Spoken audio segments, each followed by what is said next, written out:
Okay, and we are live and welcome, friends and fellow Damons. And we have with us again this evening my friend Benjamin Capps, who is a radical filmmaker who specializes in stop motion animation and life-size demon puppets. That's right. And he Busting does one all out. kinds of he does music, neo-folk music, which I'm totally into. So, hey Benjamin, what's up? Welcome back. Thank you. Thank you, Paul. Thanks for having me back on. I really appreciate it. So how's it going? I know you've been working on this new film of yours, Terminal Emulator, and I last have. time you were on the show, we talked about it a little bit, but where are you at with it now? What's going on? Well, I think that the last time I was on, I hadn't shot anything. I was still in pre-production. I was doing some casting and building a set, which is actually where I'm sitting now. I'll talk a little bit about the film and the plot again, but part of the film takes place in space, and I'll talk about why it really doesn't need to be in space, but it is. And it takes place on the surface of the moon Ganymede. I chose Ganymede for several reasons, which I will get into. But I'm actually sitting in my set right now. This is a living quarters on the moon Ganymede. It's supposed to look, there's the bunk and the video phone, and there's the demon that I'll talk about a little bit. So this is a cramped living quarters for a single man who lives on the moon Ganymede. He's a maintenance worker. And I built this in my house. I have some extra space in my home, so I built this 360 set, which is a little cramped, a little challenging to shoot in. But yeah, I got this finished. And since last we talked, all of the live action has been shot. It's all in the can. Looks great. I'm absolutely thrilled with the way it came out, with the performance of my actors, with the casting, which I'll talk a little bit about. So my films combine live action with life-size stop-motion animation. This is one of my puppets. He's a demon. He's actually the main character of the film. If you go structurally, he's the main character. Now he's And been in some other of your films too, hasn't he? well, actually, he was. I only have only done a test with him. Okay. But in my last films, there was a puppet that actually looked like me in one of my films. There was a Chinese speaking demon in one of my films. So all my Yeah. puppets are life size. They look similar. And I think the last time we spoke, he was in the background. So Yeah. what I'm doing now is the stop motion. It's a very slow process. It's just me. And if I can get 10 seconds of footage a night, I feel pretty good. I feel pretty good about it. So why? Tell Um, me why is it? So Ganymede, where the moon of what planet is that? Jupiter. Jupiter. Ganymede is one of Jupiter's moons. Ganymede is the largest moon in the solar system. It is probably the moon that would be most inhabitable. It has a magnetosphere. It has an ice crust, which means there's an abundance of fresh water. The gravity would be easiest to, through artificial gravity, which we don't have yet, would be easiest to mimic. And also Ganymede, the story of Ganymede, it is Greek mythology. Ganymede was Zeus's wine boy. He served wine in court, and he was sort of kidnapped to go to Mount Olympus. And some people speculate that the story of Ganymede was concocted to justify pederasty. So, and that's part of the plot of my film, that the story of Ganymede is not exactly legitimate mythology. It was something that was kind of added in to justify some things that were going on during that time. So what is So, that? Pederasty. What is that? pederasty is sexual attraction to young boys. Oh, okay, like in a Greek kind of sense. In a Greek kind of sense, because that wasn't always smiled upon at that time. So they came up with this story to justify, that kind of relationship using Zeus and this young boy. I don't know that the story was overtly sexual, but it was used as, kind of a tipping point for pederasty, which is also part of my story in my film. So, um, Okay, so yeah, and I was thinking, I know I saw that I must have seen the test reel that you did with that demon back yes, there.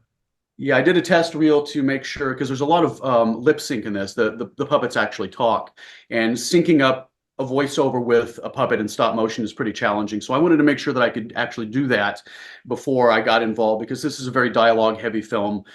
In most of my films, the demons don't talk that much, but this guy, he talks a lot. He actually talks in three different voices.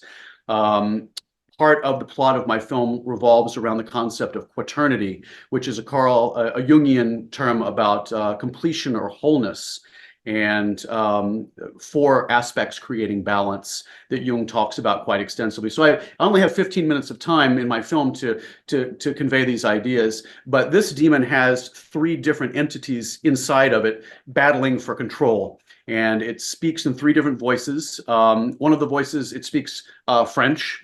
Um, Part of the plot of my film is based on a concept that Marquis de Sade talks about, which I completely disagree with. I love reading de Sade, but I don't agree with him. I'm not a sadist. But he states pleasure is weakened when shared. And that is something that a sadist would believe. He treats people as objects. And so the principal voice, booming voice in my demon is French. It's emulating Marquis de Sade. I have a friend who speaks fluent French, and he does this voice. It And sounds right. I mean, I'm looking at him and it's like I'm hearing he would have like a deep kind of like French kind of thing. So that sounds very appropriate. thank you. Yeah, he in my test, that's the voice. My friend James Cook, an actor I've worked with for a long time. He's an American, but he speaks fluent French and did the voiceover. Did a fantastic job, and there's some pitch shifting involved to make it more sinister. But that's the dominant voice. And the three entities are trying to create balance in a sense, in a Jungian sense, and trying to subsume and absorb another entity into this one body to be able to control it better. And that is Uh-huh. the main character of my film, who is it's a woman who is stationed on Ganymede. She is a corporate executive, and she is not a very nice person. My films follow people who are nefarious, villainous, not very nice or likable people. And in this film and my last film, it follows people who have unusual sexual problems which are not only unusual, but would not be very comfortable to reveal or to talk about. And they're trying to solve these on their own. And they usually lead to some sort of disaster, and demons will intervene to attempt to help them. So did you film more? Because I know in the previous film of yours that I saw, there was some sec where you made the puppet of yourself. There was Yes. some sexual content in there. Do you have more? Is there more sexual content in this one? And are you pushing the stock on that as well? I am, yes. In fact, it's pretty challenging to cast actors when there's graphic sexual content in your film. My last film, Civet, was I played the main character. It was about a character who's autosexual, who through some childhood trauma is sexually attracted to themselves. And as a result of this causes some problems with their relationships and dealing with it. And they try to meet someone in real life who looks similar to them to get out this sexual quandary. And it doesn't work out. There's some violence involved and a kind of a murder involved. So a demon, a Rakshasa, which is a demon a type of demon that's taken from Buddhism and Jainism, which is a Oh small bit yeah. of inspiration. Yep. A shapeshifter comes in the form. The demon looks like me, and basically, I get fucked in Naraka by a demon that looks like me, and that solves my problem. I get what I want. The demon gives me what I want. I get to essentially fuck myself. You know, it's interesting that you mentioned Rakshasa. I know you must have mentioned this when we talked about Civet before, and I love the film, but I've been reading the Ramayana lately. Yes, yes, It's all about Rakshasas and armies of Rakshasas and all kinds yes. of blood and gore and nasty stuff. Yeah, there are different kinds of Rakshasas, but there are very aggressive, very blood and gore Rakshasas. And I actually discovered the word Rakshasa from Dungeons and Dragons when I was a kid. Oh In yeah. one of the monster manuals, there was it's the Rakshasas in the form of a tiger, and it's got a cigarette holder, and it's wearing a smoking jacket and smoking. It's like, what is this thing? So I read about it, and there's of course Gary Gygax's description, but I thought, where does this come from? I have to know what this is. And that really opened the door to, Eastern mysticism for me, and, you know, uh, just the different types of imagery and iconography that Buddhism and Jainism and Hinduism use versus Abrahamic religion, which I was raised a Methodist. I don't practice that anymore, but this really blew my mind. The just the way the supernatural beings present themselves and the concepts of hell and punishment. Like, do Buddhists have a hell and punishment? They do. It's just handled very differently. And so this demon that Yeah. looks like me is a shapeshifter. It's a Rakshasa, and uh, it's not an army, and it doesn't kill me per se, but it subsumes me in a way, much like this demon wants to subsume the main character in my film. Right. So I want to talk more about Eastern religion, but first, let's get back to the sex. Let's talk about the Sure, of sexual course. content, and everyone's going to want to know what is the sexual content like in this film. For, some people, that's going to be a Absolutely. selling point. So, Definitely, absolutely. And in my last film, I played the main character, and I chose to do that versus casting an actor because I knew I would be willing to do whatever was required. Autosexual, I'm masturbating laying naked on a mirror. That's the first thing you see in the film. The actor that I originally wanted to cast objected to this. This person did children's theater, said, "No, I can't do this. This will damage my ability to do children's theater, whatever." So I decided, I would do this. So the actress who is my lover in the last film, played by Katherine Bellantone, she's absolutely wonderful. She's playing the main character in my new film, and Katie, she's Antonin Artaud said, "I call for actors burning at the stakes, laughing at the flames." She exemplifies that quote. She is willing to do whatever it takes to tell the story and really um, put herself through the punishments that the story requires in order to convey them to the audience. So I knew Katie would be willing to do whatever I ask. And I had to cast her lover, who is a man on Ganymede, who is her subordinate, that she is having a dominant mommy little boy relationship with. Hence Ganymede, hence pederasty. They do this mommy little boy sex role play, but in the context of my film, it's done in a very unhealthy way. When I take things from my films that are sexual, I take things that, you know, confession time, I kind of like intimately, things I'm kind of into, kinks and things, and I twist them in such a way that's like, how can this be made really, really unhealthy? So I've got some experience with it, but how can this go really badly? So she's having this relationship with this guy, and it's clear she's abusing him. She's using him, and he's getting something out of it. But she finds out she's going to get transferred back to Earth early, and she decides to just sneak out and abandon the guy. And he catches her leaving, and he self-harms in front of her, and this changes her. But while she's being abusive toward him, the demon is watching her do all of this, and they're like, she's perfect. She's going to be our fourth aspect. She's a horrible, horrible human being, and she's objectifying this guy. Pleasure is weakened when shared. I mean, this guy's an object to her. So they, through way of use of a drug, which is something which I was inspired to use through reading Palmer Eldritch multiple times. That's how the demons present. So, so yeah, the so sexual would it content. be, let me ask you this, would it be if the sexual content in it, if you went through a standardized rating system, would it be PG, It probably R? be NC-17. You don't see genitalia, you don't see Okay. penetration. However, the first scene, spoiler alert, is her on top of him, penetrating him from behind with a strap on. And Okay. my actors are, for all intents and purposes, naked. I did hire an intimacy coordinator for this film. For Civet, I didn't have that. I Wow. just What was that like? that was a great choice, actually. It really made the actors feel a lot more comfortable. When I was casting actors, they asked a lot of questions about the sexual content. Are you going to see my genitals? What do I have to do? There was some natural apprehension. Excuse me. But Bella Alonso, my intimacy coordinator, if anybody needs to hire an intimacy coordinator, I highly recommend her. She was fantastic. Really made the actors feel at ease. Had long conversations one-on-one with them about what their boundaries were, what they were comfortable with. Um, there were special modesty garments that were silicone that were, applied over the actor's genitals, so they appear to be naked, but your business is covered. There's no genital contact. And once the actors got on set, once we had a full crew here and we started choreographing the scene, it was a switch. All of the apprehension went away and they became very excited about it. In fact, there are two scenes with Katie and Gabriel Fries, who's playing the little boy character, and they're doing mommy little boy sexual kink, very violent. It's clear that he's being abused, And the actors decided on their own to really take it to, they wanted to take it to another level. They were getting very excited about how uncomfortable it was making them feel and clearly how uncomfortable it was making the crew feel. So I was sitting back at the monitor with my assistant director, and Katie and Gabriel like poke their head around the corner and say, "Hey, we've got an idea." They look like excited school children. It's like Gabriel said, "Would it be cool if I like suck on her nipple like a baby?"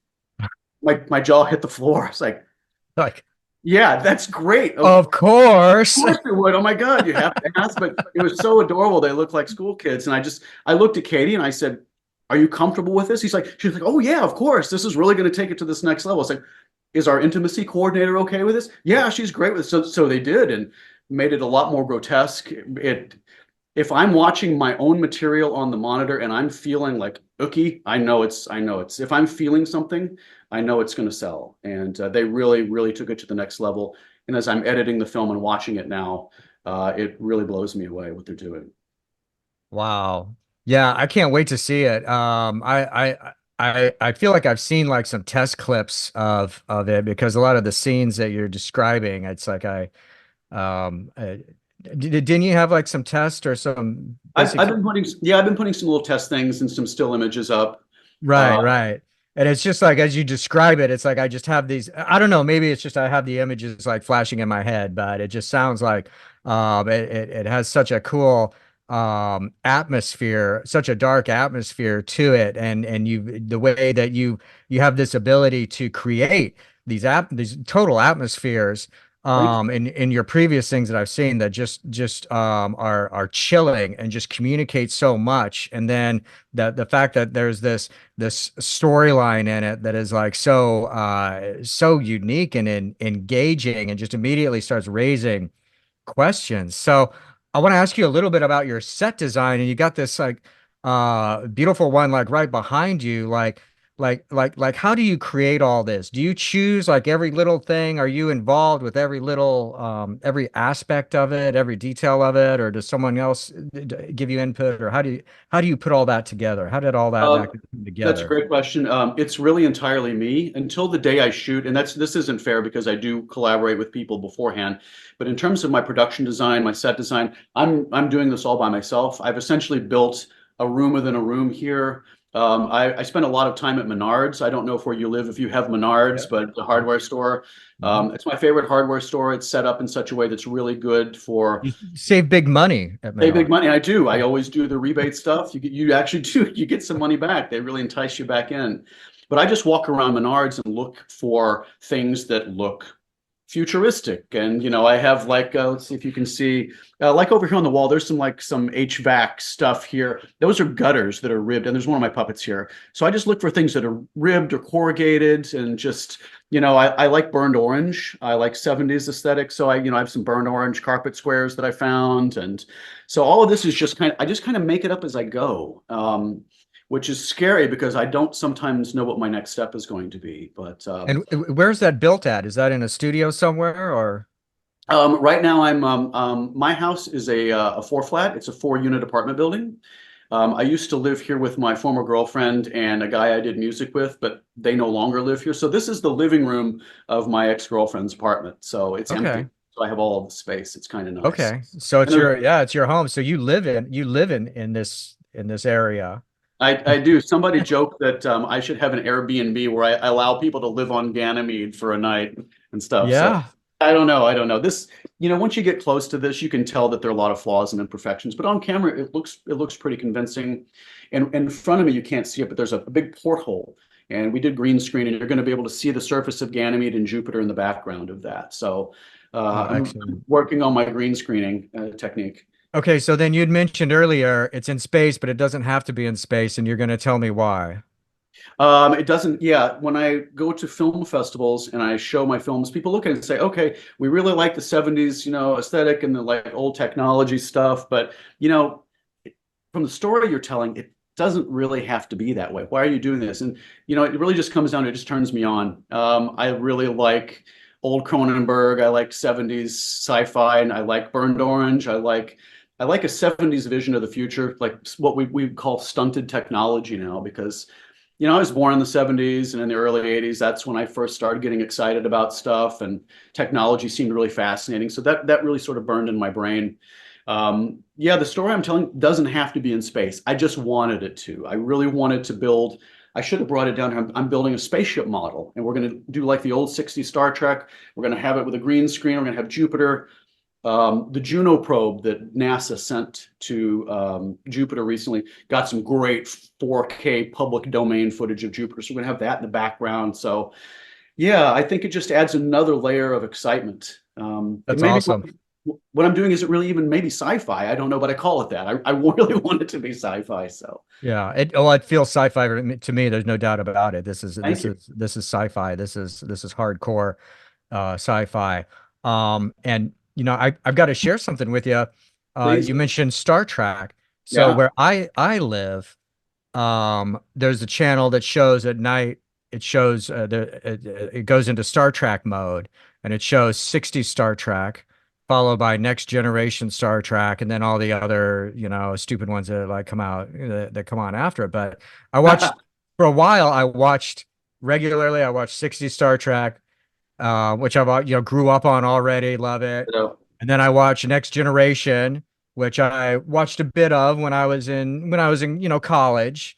And I watched both of them back to back, and I realized something. I realized that the space special effects scenes in the 60s Star Trek are infinitely more realistic and believable. They're more incredible and just so every time they shot, it's just a few minutes like every episode, but the maneuverings around planets and the Klingon, it's like done so well.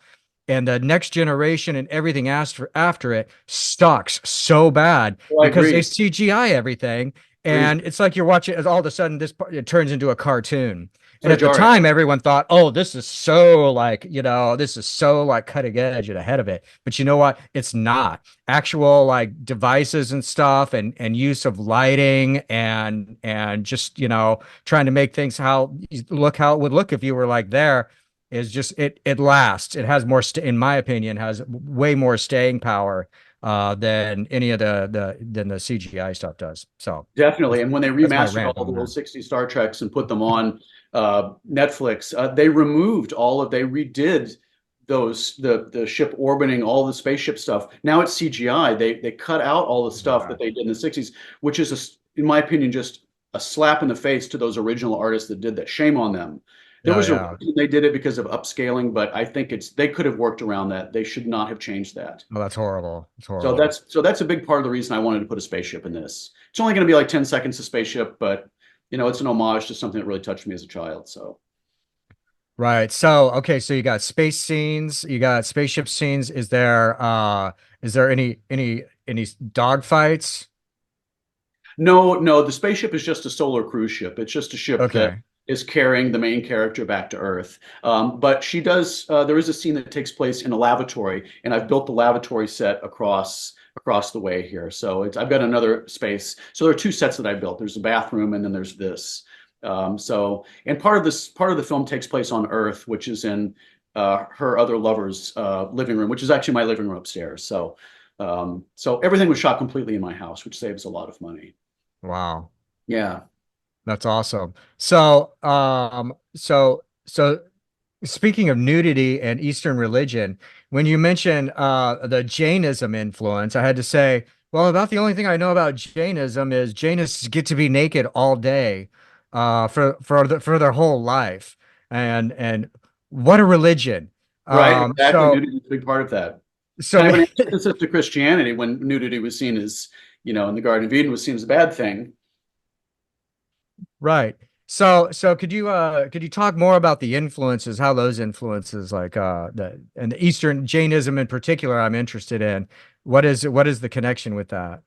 Well, the connection, and I will say that when it comes to, I'm not a Buddhist and I'm not a Jainist, and when it comes to the depths of Hinduism, Buddhism, and Jainism, I don't have the greatest understanding. I don't practice those spiritualities, but what really drew me to it was when I started looking into Rakshasa and the imagery. I discovered in China there is a cultural heritage site called Dezu, the Dezu rock carvings, and it started in the 7th centuries when these rock carvings began, and it is iconography from all of these spiritualities from Buddhism and Taoism, and there are huge sections of it dedicated to punishment, to Naraka, and how punishment is doled out as karmic retribution, how it's different than Christianity. And this was around the time I was discovering Ray Harryhausen, stop motion animator who I really love, and seeing, where, in like Golden Voyage of Sinbad, there's Kali with all of these arms that he's like, what is this? What is this? Where's he drawing this from? So yeah, seeing the imagery that is used is so completely different than Abrahamic religion. And I work for the Art Institute Museum, and we have a huge Asian gallery, and I get to walk through this every day. And all of the avatars of Vishnu are represented in these big stone carvings, and how they look and how different this is than what I was raised on. In fact, I have I don't know if you're going to be able to see this very well. This is something I framed in my hallway. This is we'll get a reflection. This is some imagery of Naraka. I don't know if you can see, you're seeing yourself there, but can you see this? I could see it. These are just punishments and things, but you've got these big animal-headed things like torturing people and having a great time, and this is just how they represent, this is your punishment. But what you'll notice about this is, these things are in like really beautiful landscapes. There's like green trees and rolling lush meadows and blue sky and stuff. And then, you've got these people being disemboweled and things like this is really fascinating because in Christianity, they don't display things like this exactly. Right. So yeah, just the way big animal-headed deities and things really turned me on when I was a kid. And so that's what I'm trying to represent in my films. It's just the way that it looks. Yeah. I fell down a big rabbit hole a little while back with an ancient Chinese Taoist manual called Secret of the Golden Flower. Okay. And after we talked last time, actually, after we talked last time, it occurred to me afterwards. Um, I wish there'd been bandwidth to bring that up and talk about that, because there's so many things that I see, elements that I see reflected in a lot of your work that you're presenting here. And I'll just to make a general sort of like uh comment about between, like, Chinese, ancient Chinese Taoist, inner alchemy, and as well as, Sanatana Dharma and Hinduism and Bhagavad Gita, and going on through all of this stuff. One of the really consistent things throughout all consistent ideas throughout all that is an idea of a life force energy. And most all of those religious systems are in some way based around this concept, or like Kundalini is another Yes.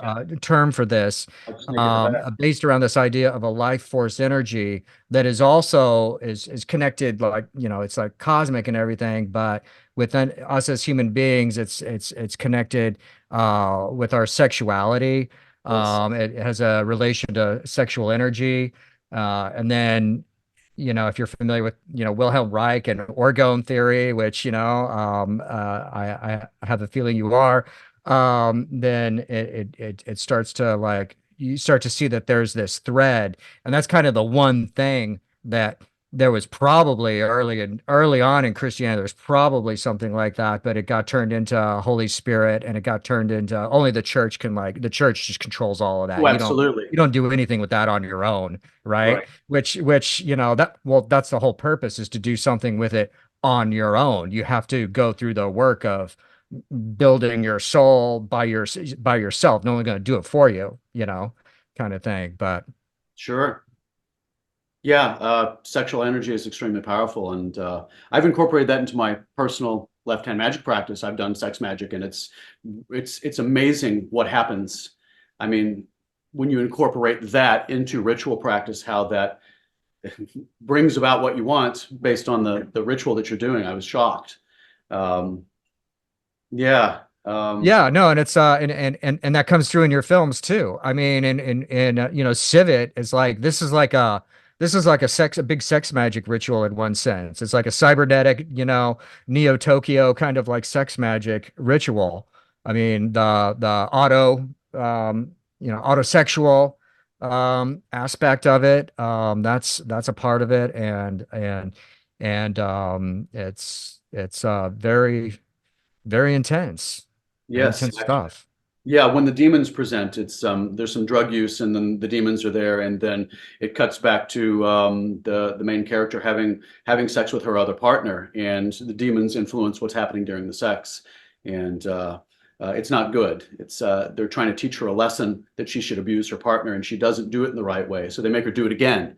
So there's a Right. repeat, and yeah, and the concept of Naraka, uh, through karmic retribution, you go through and you have a very long punishment, and then you get to go back and start living your life again. And sometimes that's done actually in parallel with your life. You're being punished at the same time that you're existing, and kind of like going to prison and having consecutive. Or is it concurrent consecutive? I get them mixed up. Concurrent life sentences. It's similar to that. So with my film, there are two different timelines. Something's happening over here, something's happening here, and then there's the demon stuff. So there are three timelines happening at once, which all converge, which is something through Jungianism and Jainism that is talked about in terms of. Just mind blowing. Now, It's so mind blowing, and I only have 15 minutes to show all of this, so I'm scared I'm trying to cram too much in sometimes. now I heard that you got our friend Richard Leviathan is Yes, like doing some Richard. voice work for you here on this. Definitely. I want to talk about Richard and Koo about him a lot. He was actually my introduction to neo-folk music back in 1997 when I was goth boy wearing skirts and stuff and really into like Skinny Puppy, Sisters of Mercy, who I still love, by the way. I mean, that's not. I went to Chicago in 1997 because Death in June, Boyd Rice, and Strength Through Joy were on tour. And, you know, I had a surface level knowledge of Death in June. I'd heard some of their music. I'd never heard Strength Through Joy, but I love Boyd Rice. I love Non. I'd gotten into him because I was into Skinny Puppy and Throbbing Gristle, and he was mentioned in some articles, so I had to seek him out. So I really wanted to meet Boyd Rice. So I went up and yeah, I was all skirted up and had makeup and stuff out. And then Strength Through Joy is the opening act. That's Richard Leviathan and a guy named Timothy Jen he did music with. And they come out on stage with these like nice, clean cut guys with button down shirts and acoustic guitars. And you know, I'm used to Skinny Puppy, so like, you know, what is this going to be? Blew me away. It absolutely, these two guys with acoustic guitars and a floor tom, I couldn't believe that this ferocity of music was being made like this. Hmm. Uh, and of course, I saw Death in June blew me away, and Non was last. And of course, that was just a wall of noise. It was just absolutely what I wanted. It was really, really, really grabbed me by the soul. And I met Boyd at that show, and he gave me his phone number. And I ended up calling him at one point. We talked for 4 hours. We became friends and eventually collaborators.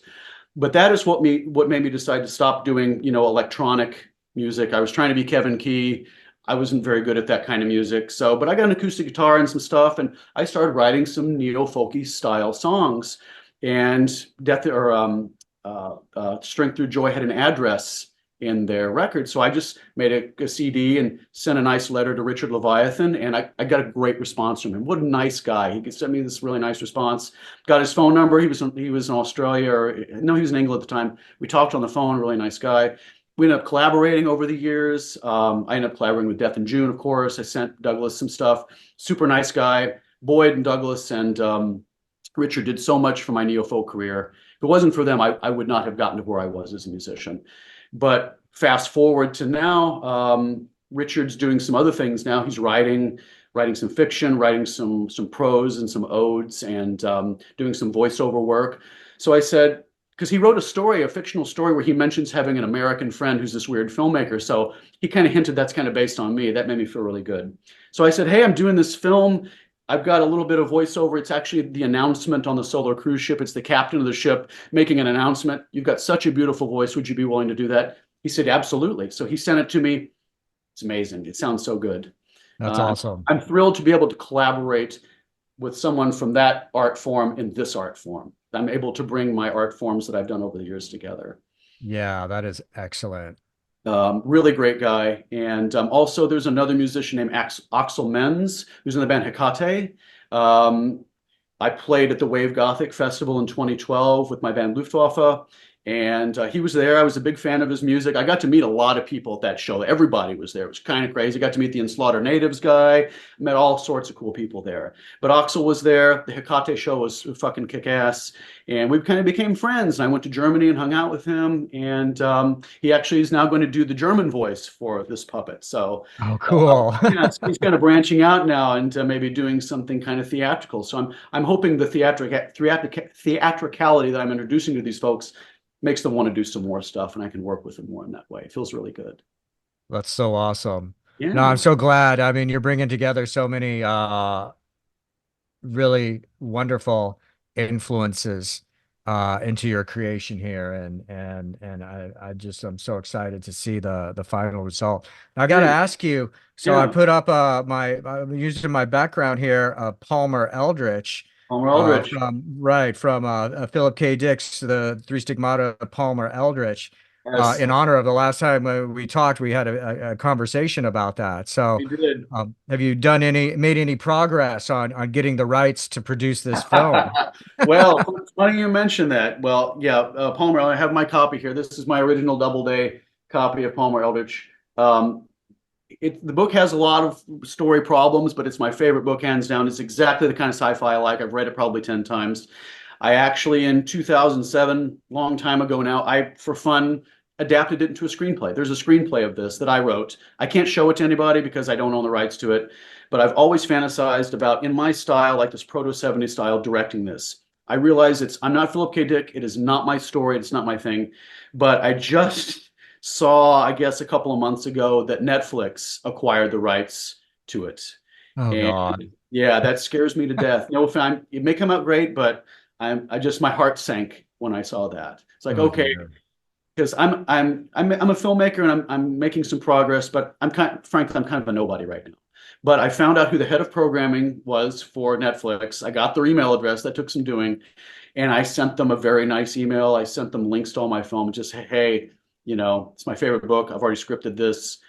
You don't know who I am, but at least look at my work. Wow. You might want to do some kind of like long shot thing and let me direct. It's like I'm sure they've got a short list of who they want to direct it. I sure hope that on that short list is David Cronenberg. David Cronenberg should definitely be the one to direct it, if not me, of course. And I might Hmm. screw it up. I might disappoint throngs and throngs of Philip K. Dick fans. They may look at my work and go, "Oh my God, what's this? This guy's butchered this book." Yeah. But it's been one of my pet fantasies. There would be some stop motion in it. There's a scene with some evolved humans that happens. That would definitely be stop motion. So yeah, my friends have You could so also do the Perky Pat scenarios could be stop motion too, because it goes into a kind of an alternate kind of reality, I thought about during the, that. Yeah, yeah. the quirky pat stuff would be really great at stop motion. My friends, giving me a pat on the back, they say, well, if Netflix completely botches this, you can do the reboot in 10 years. Like, okay, that's fine. Right. Do a reboot or do a sequel or do a prequel or something. There's got Homer to be an Eldritch, the early angle I can years. work. Yeah, right, exactly. Before he gets his eyes gouged out and loses his arm and his teeth. You could say how he got all those things, how he lost his arm and got his eyes gouged out and his teeth and everything. That's a good idea, actually. Maybe I can work that angle. That would be It a lot. happened right here, ladies and gentlemen. So yeah, so they haven't announced anything yet. I don't know what's going to happen. They bought it. It may be 15 years before they do anything with it. They may never do anything with it, but Yeah. I just hope it's done right because I love that book so much, and I hate when they take a book I love and screw it up on the screen. Oh yeah. Yeah, me too. And you're so right. It's like, yeah, I know the book has it is like there's maybe I mean I've gone back and I've read that one like three times, that one. And it's like other Philip K. Dick books. Maybe I've read something, maybe Ubik I read twice. Yeah, But it's like it doesn't matter. The problems, you know what? And it I think doesn't. all of his books kind of will have like, possibly some kind of little problem with They the do. reality in it. But no, that's the style. That's the world that he creates where reality, you're not really sure about reality because sometimes things just don't add up. They don't. so to speak. That's part of it. That's part of his world, you know? They don't, and sometimes the mistakes are extremely endearing. I like things with mistakes. I mean, there was a piece of music that I used in a film a long time ago, and I chose that particular one because the pianist who played it, he makes a mistake or two in it. And I said, I really like it. He said, well, I made some mistakes. Like, that's why I like it, because the character in the film is making mistakes, and I think that that's important. The original Uh-huh. Star Wars films, I mean, I like the original three Star Wars films. Lots of mistakes. Yeah. Lucas, he fixed them. He should never have done that. He should, like, a Uh-huh. group of TIE fighters goes by and there's a black blob where they fucked up and there was supposed to be one. Right. Leave. That's so endearing. It really Yeah. makes it really speaks to your soul when you see that kind of stuff. Yeah. It shows the struggle that Absolutely. the artist had or that the writer had in bringing this. I got to make this happen. Make it Yeah. happen. So 100%. totally. All right, good. Well, when do we get to see the movie? I am hoping that Terminal Emulator will be done May 1st-ish. That should give me enough time to get the stop motion done, figure out my chroma key with the green screen stuff, because that's kind of new to me. Um, there's a musician that I've asked to do some music for it, and he's great. I really like his music. He wants to see it before he can commit because there's some intimate content, and he doesn't. He's wants to make sure that his music is represented properly. So, but that's okay. I get it. I get it. Yeah. And I have to compose a lot of music myself. So yeah, that 3 months from now, I hope to have it in the can so I can start submitting it to festivals. Um, Awesome. yeah, yeah, I'm excited. Excellent. Well, keep us in the loop and we'll make sure everyone we know knows about it when it comes out because I know it's something that everyone is going to want to see. Thank you. And if you haven't already, go on you can go see Civet. You can see Civet on YouTube, right? Correct. You can go to my YouTube channel. You can also go to the Inner Below. That's me, theinnerbelow.com. That stuff is there. The Inner Below I have a YouTube channel. I also, you can follow me on Instagram. My Instagram is now public. It's the_inner_below. That's how you can find me. I follow this gentleman. You can find me through him also. Yeah. So, and you can see some of my past work. Excellent. All right. Well, thank you so much, Benjamin. Keep making that dark demonic stuff and keep fighting the good fight. Keep the dark Thank you. fires burning. Thank you for having me on again. I really appreciate it. Shem Farash. All right. Shimham Farash. And now we're going to play for you again the clip from the film Terminal Emulator, this time with the audio on. And I think you will find it is a much different experience, a far more disturbing experience. I find myself drawn into some nebulous nether region somewhere between Ridley Scott and David Lynch. It's like Blade Runner and Eraserhead on ecstasy or something like that. But it's incredible stuff. So, without further ado, oh, if you're listening to the audio of this, the audio version of this podcast, you won't be able to see any of this, and you won't even realize that I played part of the clip during the show. So, what you need to do is hop on over to YouTube and find search for Damon Osophy or Paul Frederick, and you can find the full video version of the Terminal Emulator clip on there. I think it's a worldwide preview. So go check that out, or you can go right to Patreon, Damon Osophy, Paul Frederick, and you can subscribe there at the Damon 3 level, and you'll get to see that video, plus get access to all the full library of everything, even the things that are too radical for YouTube, and you can see it that way. So now, with no further ado, I bring you the clip from Terminal Emulator. It provides a state of ultimate relaxation, which is definitely what you need. It totally helped me, I promise. Things in threes are bad, eh? Is that why you didn't invite Deke over? We'll see him next weekend. I wanted you all to myself. Is that so bad? out. How long do the effects last? Only a couple minutes. Okay. Yeah, okay. Here we go, baby. Okay. Ready? Okay. Just inhale. Hold it. Flatter the teeth.